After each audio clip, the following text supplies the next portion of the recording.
name is Tyler Bublitz, and welcome back to the first Sunday after Epiphany, or the baptism of our Lord for January 11th, 2026, and I'm excited to have you here. I'm excited to begin this week's podcast, and I am excited here being on this baptism of our Lord. It's kind of one of these moments that is early on, usually in the Epiphany season, typically this first Sunday here, unless we get the rarity of actually landing on that Epiphany day, but it's this kickoff of the beginning of us seeking and being able to see the early ministry of who Jesus is. And this allows us a lot of capabilities to be able to better understand what's going on with Jesus, being able to understand some of these things. And as I'm going through and looking at some of this and knowing some of what's going to be coming, I think there are some really interesting tie-ins we can look at and to decipher and dig into a little bit when we look at it from a little bit different perspective, and we're definitely going to be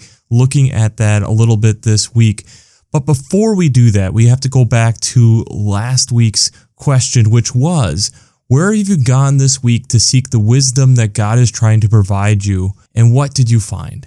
And I got some great responses this week, one of which was going through the idea of meeting with family and recognizing the wisdom that different members of the family have been able to acquire over years, and being able to recognize the passage of time through that as people age, more wisdom is being given to them that they are being able to use and utilize. And I think that's one of the things that we have to be able to recognize and acknowledge within ourselves as well. As we age, as we get older, that this allows us the capability to be able to see wisdom that God is trying to provide us, and that there are people within our lives that are trying to be that for us if we allow ourselves to be able to do that. So I think that's an amazing example. I know for myself in the last week, sometimes for me, it's just been slowing down. There's been a couple different things that have been going on in my life where I've been needing to just really sit and be with God and myself, and to really think about and to contemplate and consider different aspects of things. There's been small things like, how am I going to approach the podcast this year? And there's been bigger things that I've had to be looking at and contemplating. And I think that's one of the things that's easy for us to overlook. It's easy for us to overrun too quickly. It's easy for us to get around and just say, I just got to push through. And sometimes if just taking that moment of contemplation, taking that time to really sit and be with your thoughts and your considering things, I think sometimes is really helpful and really useful for us to be able to continue moving forward in the faith. So let's just jump into it here.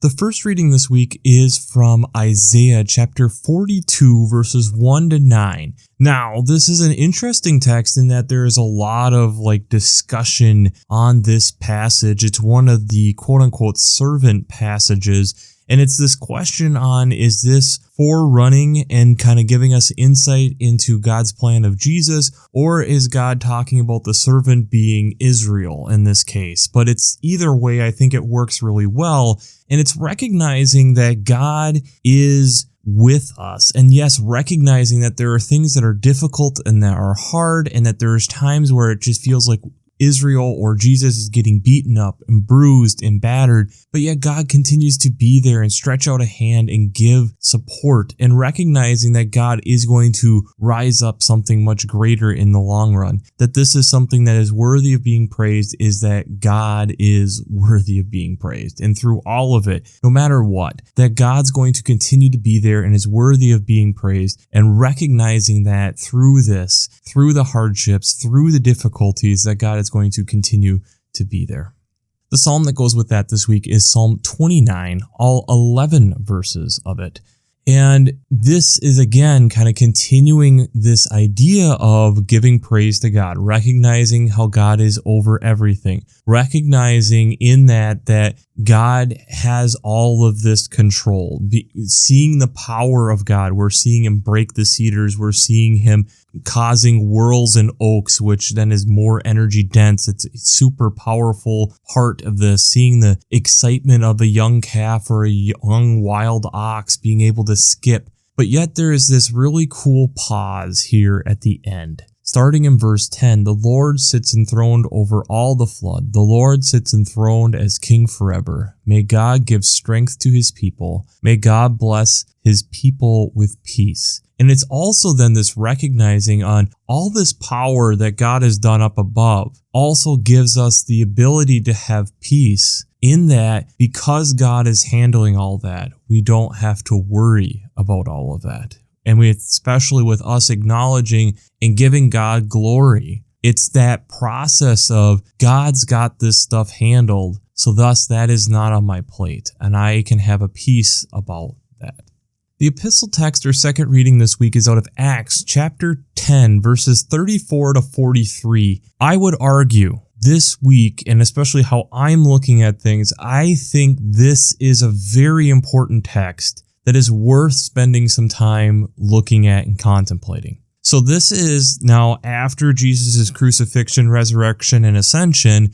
We have Peter talking to a crowd of people, and he's going through how they have been witnesses to Jesus' ministry and acknowledging the baptism that has happened, acknowledging all the different things that Jesus has done, witnessing all these crazy different things that Jesus did, and yet also being hung and appearing. And then acknowledging that there are people within the crowd who have been witnesses to Jesus' ascension, and even having time where they were able to eat and drink with him after he rose before his ascension, being able to recognize that, and thus stating, coming from verse 42 and to 43, that this is something then that we should be testifying to. We should be recognizing this because this is something important. This is huge. This is monumental. This is transformative. And so thus this should change how we live and look at things moving forward. And thus this should invoke a big change within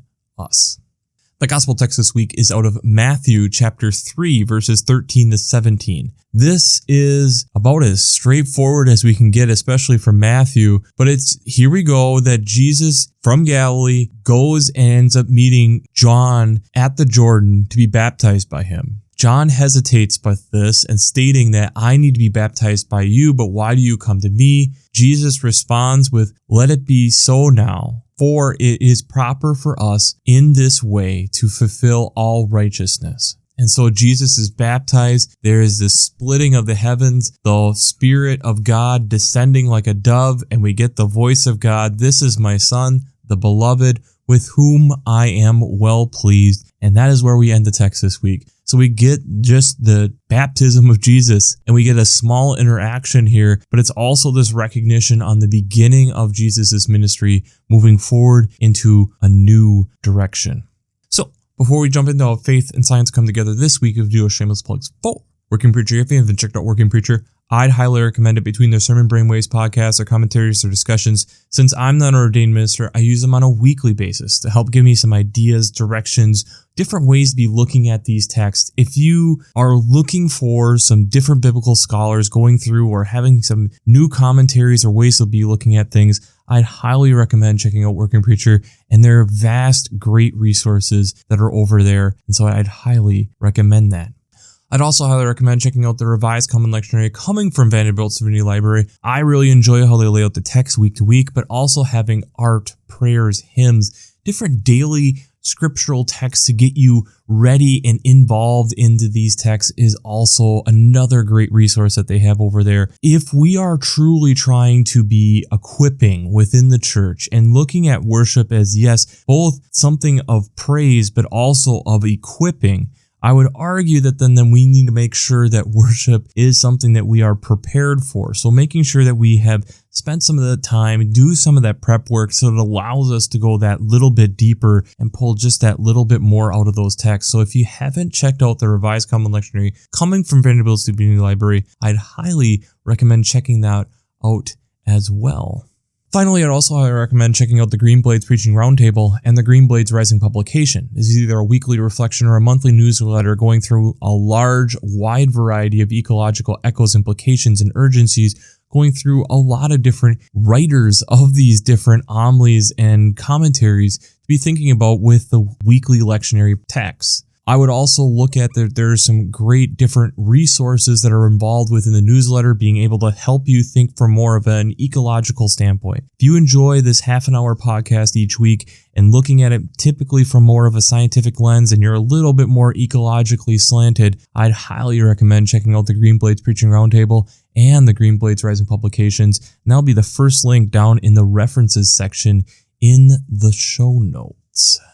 I stated when we went through the text this week that I felt that Acts is a tipping point. I felt that Acts is something that is really powerful. And I think especially with where this is landing within the year, I think there's some really interesting things to be thinking about, and especially with where people's mental spaces are at when we get to this text this time around.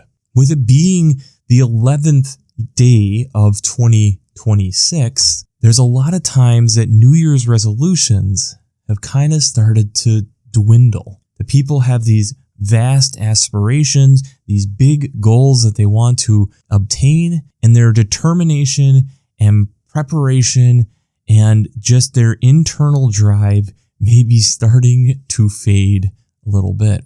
And with that, I think that's something to be thinking about as we look at this Acts text. Because what is Peter really getting at here? Peter is recognizing that with Jesus no longer being there, and recognizing how monumental of what Jesus did is. It's this recognition of we cannot sit and just wait, as there were certain people expecting this to be a quick return by Jesus. But instead, that this is something that we need to constantly be working on, constantly be doing, and this is something that we need to keep moving on and not staying still. And when we come at it from that perspective, I think then we can also even see the interaction between John the Baptist and Jesus in an interesting way, where John hesitates baptizing Jesus, and Jesus isn't necessarily giving him the most yes, we have to do it.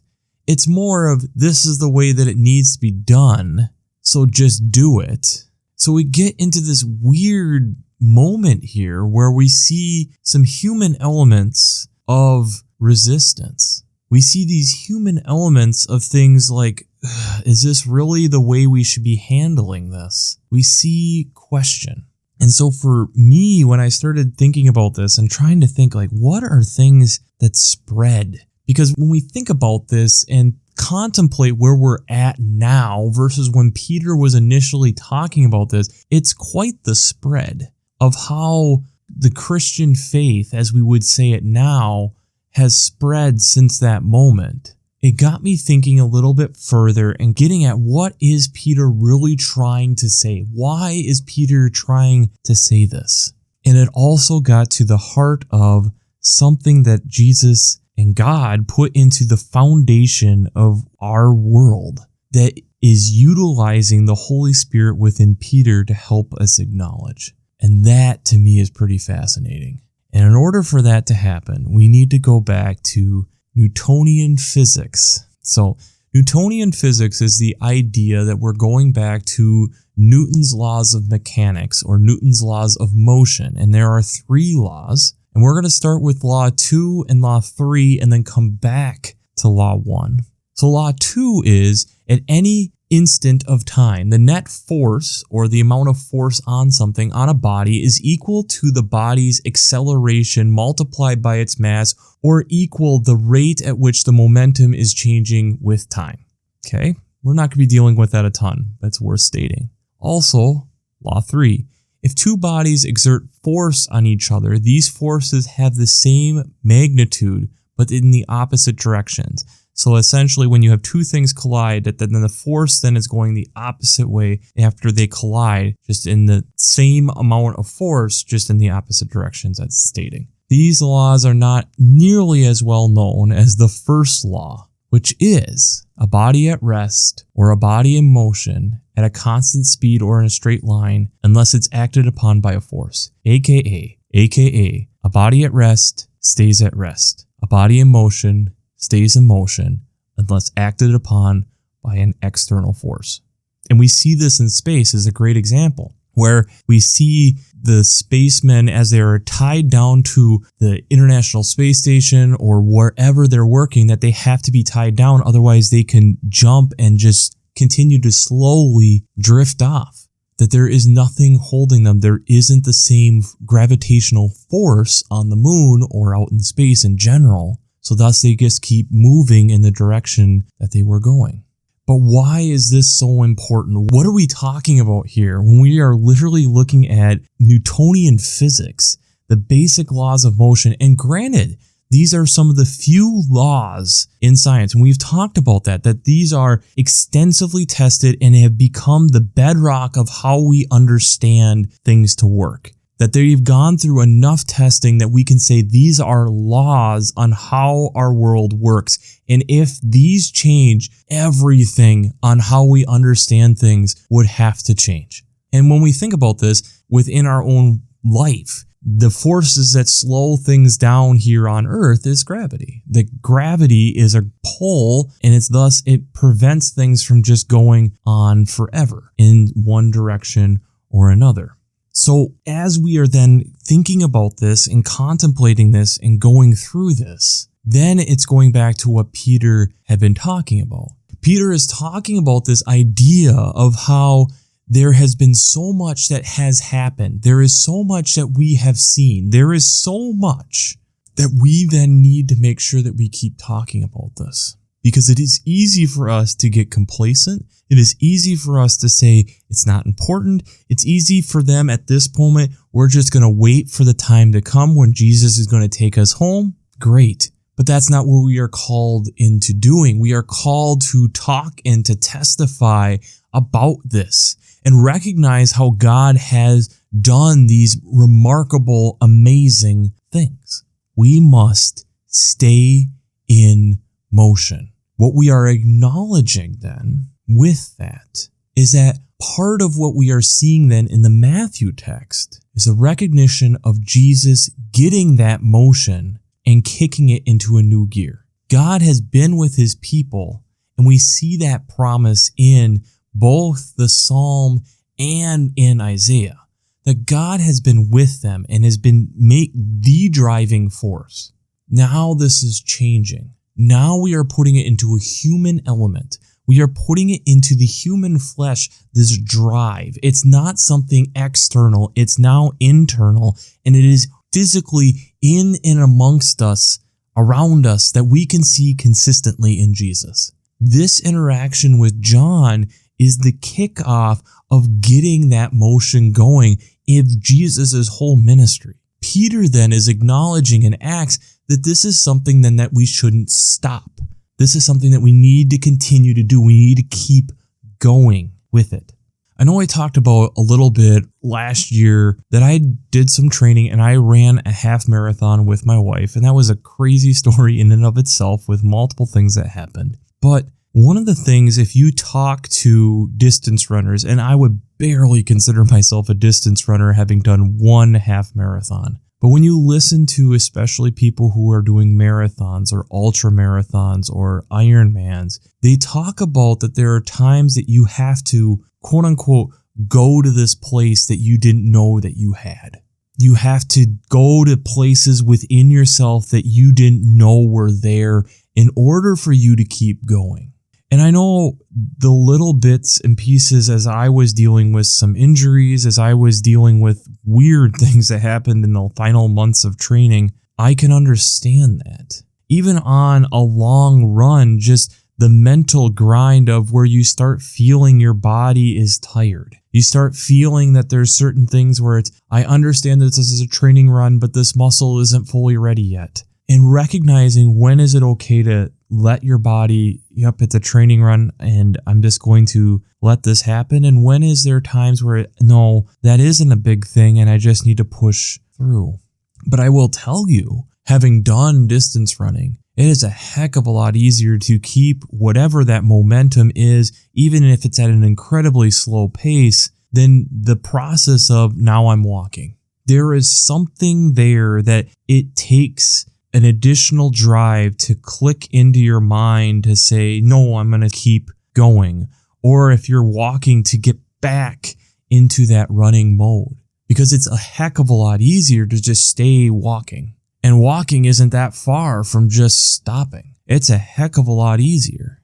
There's a lot less force that I am needing to push against the air molecules as I am cutting through them. There's a lot less force that I need to generate to do that. But yet, I will also say there is something extremely rewarding getting done with a run that you knew wasn't perfect or wasn't 100% ideal, but you fought through it and got to that endpoint, wherever that endpoint was for that run. There is this aspect of, I just need to keep going. My question becomes is, why don't we take these types of mental lessons, or even take these ideals that we've been seeing in Newtonian physics and bringing that to our own faith? I understand when we go through rough times how often we talk about you'll get through it, or things will get better, or you briefly look back and say, yeah, God really helped me there. But how often do we talk about it in our day-to-day lives that we just have to keep moving in our faith? How often do we talk about it that way? It just seems like at times where there's rough times and then we get back to whatever quote unquote normal is. And once we're there, we're good. And that to me is exactly what we are getting called out here in Acts. No, there is no moment where we should get to this place and say, this is good enough and I'm going to stay here forever. There is a time and a place that you get to a vista and you stay and you watch and you look for a while. But at some point you have to keep climbing. At some point you have to keep going down the trail. At some point you have to move again. At some point you have to continue to challenge yourself to grow. Jesus in Matthew, in certain ways, depending on how you read that, recognizes that this is what I have to do, and could even be said, it's not like Jesus is joyfully, it sounds like just by the words that are being chosen here, doing this. There could even be an argument that there is some begrudgingly Jesus is doing this. Let it be so now, for it is proper for us in this way to fulfill all righteousness. To me, that doesn't necessarily say, John, I'm so excited about you baptizing me and I've been wanting this and I'm so ready for that next step that I'm stepping into, knowing where this is going to be leading. I am so excited. That doesn't scream that to me. That screams to me, this is part of the steps that I'm needing to take to be able to get toward the goals and aspirations of what God and I being Jesus, know what we need to be done here. And this is part of that process. That this is the beginning of getting that momentum, getting that movement, getting those steps in to be able to get to the next phase, to get us so that one, the Holy Spirit is embedded within us and that we have a closer relationship with God. This is perfect text for when we have all these New Year's resolutions and dreams and ideals, and recognize at times how difficult they are. Recognize that it involves a change. Recognize that it means that things are going to be hard at times. There's going to be certain steps that we have to take that we don't necessarily want to take, but we need to take in order for us to grow. In order for us to move forward on those goals and aspirations that we have, or that God has put on our heart, or the things of where God is trying to push us toward. We can hear about the promises on what God has been stating, and we can recite them as long as we would like, but if there is this aspect that we have to participate as well. We have to take some of these uncomfortable steps. We have to go forward, and then when we do go forward, we have to keep going forward. We have to keep growing. We have to keep figuring out ways to move forward. Sometimes it's going to be super fast, like a sprint, and we're going to be flying and we'll be feeling great. And there's going to be other days that we're barely moving, but we're keep on moving. We keep on moving through the discomfort, through the pain, through the weird things that go on in life, that we have to keep on moving. But all of that starts with a single step. All of that happens at some type of movement. It's moving from nothing to something, and that movement is significant because that movement is an internal, for us, internal movement, that there is decision that we have made that we are going to generate more force, to push us forward instead of just being at rest, that now we are being driven forward. So my question I have for you this week is, what are some different goals and aspirations that you have for this year? And how are you going to achieve them? I want to hear these. You've heard some of mine if you've listened to some of the birthday podcasts and different things of that nature. I've given you at least some of mine. I'm curious, what are some of the goals and aspirations that you have for this upcoming year, and how are you going to achieve them? How are you going to do it? Because I think that's where we need to be at. That's a conversation that we should be having as community of the church, to uphold each other, to hold each other accountable, to help inspire, to keep us all moving forward. Because we shouldn't be bodies at rest forever. We are called to be bodies in movement. We are called to go and share. We are called to go and testify to this. And that means we need to be moving. So where's your movement? How is your movement going? And how are you going to continue that movement moving forward? So we'll wrap this up as we always do. I pray God blesses you through your faith and amazes you through science.